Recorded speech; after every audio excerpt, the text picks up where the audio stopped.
Hello Crafty Crandall fam. In this video you see me unboxing my first ever Scrawlr Box. Not just any Scrawlr Box, but the Scrawlr Box that featured Arleebean as the collaborating artist.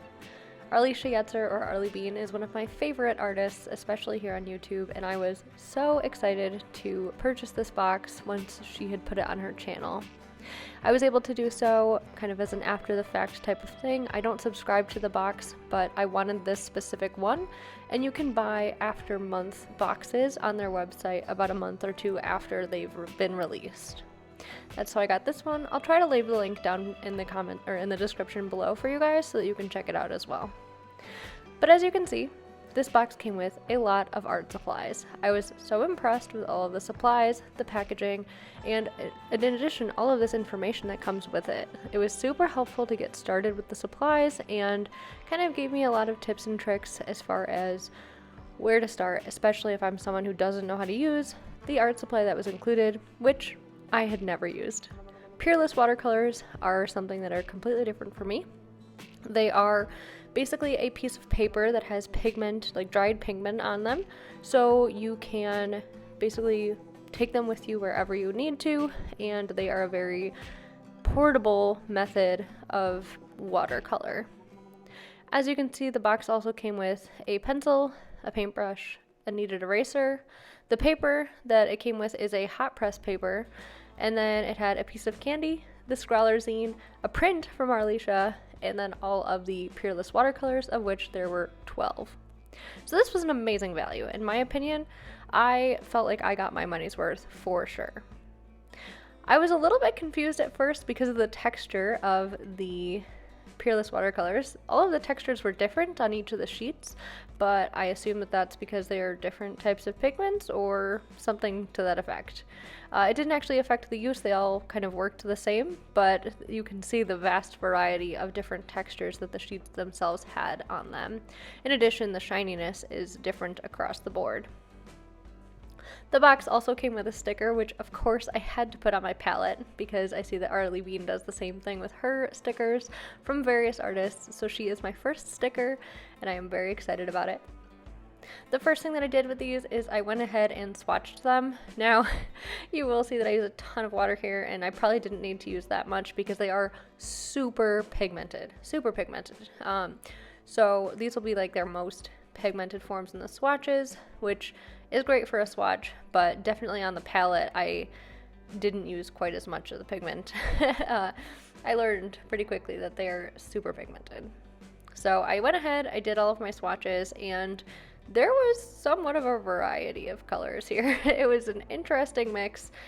Immediately, I was really drawn to that purple shade. Oh my gosh, so many pretty purple shades. This particular sheet looked super interesting, but it ended up just being like a blue color. I actually have a watercolor from Winsor & Newton that is a very similar deal. Like the dried pigment is very shiny and pretty, but the watercolor itself is actually like a blue. So the pink shininess kind of throws me off, to be honest. I have a hard time remembering that that is a blue shade when I reach for it in my palette, or in this case when I reach for that sheet to paint with it.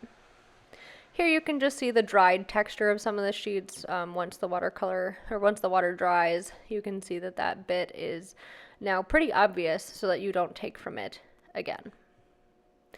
I wanted to test these supplies out with a portrait. The topic for the box was called flowing figures, so I figured that I would try to emulate Arleebean's style in a portrait. So I found a reference on Google and I plugged away at it. I wanted a curly-haired reference as I thought that that would add to the flowingness. I used all of the supplies, including the pencil and the kneaded eraser. I have to say, I love this pencil so much. It's amazing. And this kneaded eraser was much bigger than the ones that I currently have, so it'll be great for large-scale pieces. I started off just adding pigment to my palette so that I had it readily available, and I didn't have to use too much from the sheets. I could just take from the palette and then mix from there. And to be honest, I think that this approach worked very well. I am 3 colors into adding colors to my palette, and I've already messed the entire painting up. because in conjunction with accidentally splattering some water from my water cup on here, like the pigment stained. I don't know if you can see it, but first it stained there, and then because the paints are so pigmented, like when I handle them with my fingers, it gets on my fingers and then it gets on there and then it doesn't come up. I don't know if that's normal or expected, but like these are very staining pigments, so be aware of that if you're going to use these. Overall, it wasn't too much of a problem as I continued, but what was a problem was, well, this. Yeah. So here's the story. Arlesia's painting method is gorgeous, and I have no clue how to emulate it. So I decided to go back to the drawing board, quite literally, and start over. In addition to starting over and, quote, going back to the drawing board, I also chose a different paper. Hot press paper, and especially 190 GSM hot press paper, was just not working for me. I don't tend to use hot press paper for watercolor. I use it for gouache mostly. And so it was just super unfamiliar with me, and so I needed to start again. Let's try this again. I have sketched the piece out now on my Hahnemuhle Cezanne cold press watercolor paper. It's a block, and hopefully it will work much better. I also got out another palette so that I can try it again. Overall, I think that staying true to my own style of painting, especially with an unfamiliar medium such as this, was definitely the way to go. Additionally, I think that the paints just worked a lot better on the paper that I was also more familiar with. Now, surely I could have stuck with the hot press paper and tried again on that, and probably would have been more successful just staying true to my own style, but I wanted kind of just a fresh start with stuff that I understood a little bit better.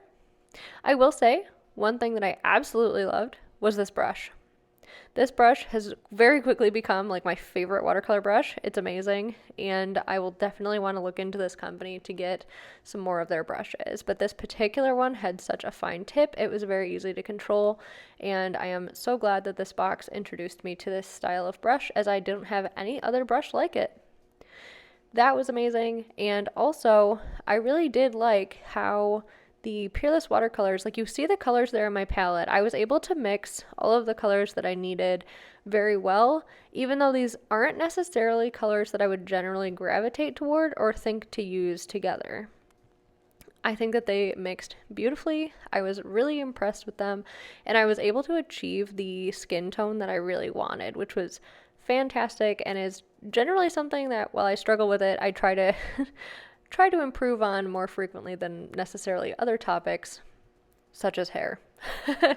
Hair is always, if you've been with my channel for a while, something that I am working on, so this was yet another exploration in my hair journey, trying a different hairstyle and just trying to kind of get it right. You see here that the paint spread wildly. I had to be super careful, and I had to start drying the piece in between because, oh my gosh, the spread of these watercolors, it's fantastic. Don't get me wrong. Like, I will definitely use that in the future for other pieces that I want that. But for this particular piece, that's not what I was going for. So I needed to correct and dry the piece in between layers from that point forward. Overall, I had so much fun using these supplies, and I 100% think that this box was well worth it, and I am very excited to continue using all of these supplies. I would be curious to know, have you guys tried any Scrawlr boxes? Are there any that you recommend or found to be very good value for the money? Are there any that you think weren't good? I am just curious, as while I don't think that I would ever subscribe to something like this, because to be honest, there are just art supplies that I don't need. I have more art supplies than I will probably ever use in my life. But for things like this, where it's supporting an artist that I really love, and it is trying something new that is kind of in my genre of preferred art supplies, I think this was a really great opportunity and worked out really well. I was very excited about it, and also it came very quickly. I was not expecting it at my doorstep on the day that I got it. It was a surprise, and it was really exciting to receive, so shipping, at least to the United States, was very quick. The boxes are shipped from the UK, so just to give you a reference point of where you live with respect to that, I was very impressed with the shipping to the United States. I then tried to add a background to this piece. To be honest, I didn't really have a composition in mind, but I knew that the prompt was flowing figures, so I decided to try more of an underwater landscape and tried to make it like very brooding and very stoic, like the reference photo was. So that's kind of my inspiration for the rest of the piece, and I really liked how it looked at this point and with the gray that I added. And then, unfortunately, in true Crafty Crandall fashion, I ruined it. But let's all just remember what it looks like right now and be like, wow, okay, this was actually decent. Not bad, not bad. But I will show you the rest of the piece just because I believe in acknowledging one's mistakes and kind of learning from them. So yeah, here's my advice. Plan out your composition in advance and know where you're going with your piece before you just start adding random seaweed to it. Unfortunately, I didn't take my own advice, and so you can see the mess that this then becomes. But I mean, honestly, I'm happy with the experience I had of painting it, and the end result doesn't matter as much as the journey that it took to get there and the learnings that we had from it. So there you have it. Bam, there it is. There's where I completely ruin it. I hope that you guys enjoyed this video. I had a ton of fun making it and a ton of fun trying out these supplies. Please let me know down in the comments below if you enjoyed it, if there's anything else that you'd like to see me try in the future. And please have a fantastic day wherever you are in the world, and I will catch you in the next one. Bye.